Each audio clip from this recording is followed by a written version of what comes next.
What's going on, everyone? Welcome back to the channel. Today's Down and Dirty is kind of a follow-up to a previous Down and Dirty. So my previous Down and Dirty was talking about why we as operators, experienced operators, need to embrace technology, need to embrace machine control, and all of these gizmos and gadgets that help us on the job. This is a rebuttal to that, and this is really geared towards new people coming into the industry.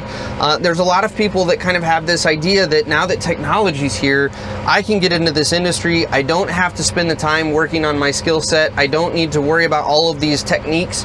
I can just get in and start pushing buttons, and as long as I know where the buttons are, then that makes me a really good operator. And this video is to say, no, that's not true at all. You still have to be an operator. And here is a great example why. I have just spent the last hour and a half here running up this area, making a nice big hole as I demonstrated some of the features in this new Cat D3 dozer. Now I gotta go put the sight back.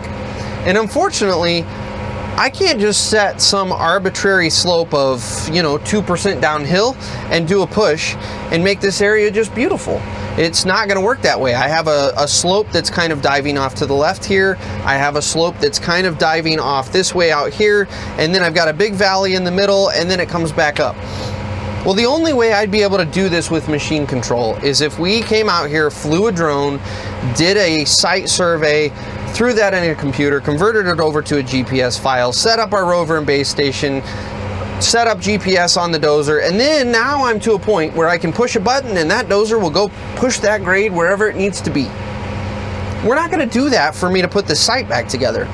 And I'm going to say that even today, in the modern era of job sites, maybe 70 to 80% of your dozing, you're still going to be doing freehand work.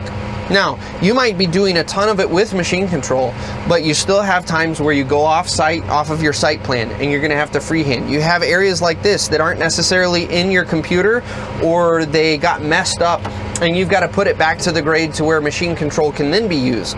There's a ton of situations that we find ourselves in as operators that you still need your skill set to operate the machine.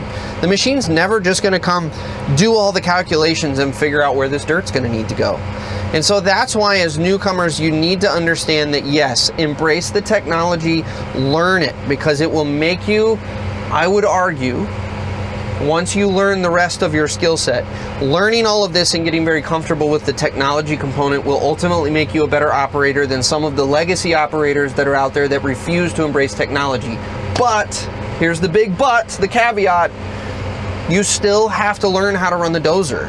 You're not going to be a great operator if you only learn the technology, because the second you're in a situation to where you don't have the technology at your fingertips, maybe you jump in an old D5 and it doesn't have any of this fanciness. Or maybe we are tying our site into those woods over there, but our site plan in the GPS file only goes to the edge of this pile in front of me here. Well, now all of a sudden you don't know what to do because you haven't developed these skills right here. You've only developed these skills and these skills. So that's really all I've got for today is just come into the industry, absolutely embrace the technology, love it, relish it, because it has made life so much easier for us as operators.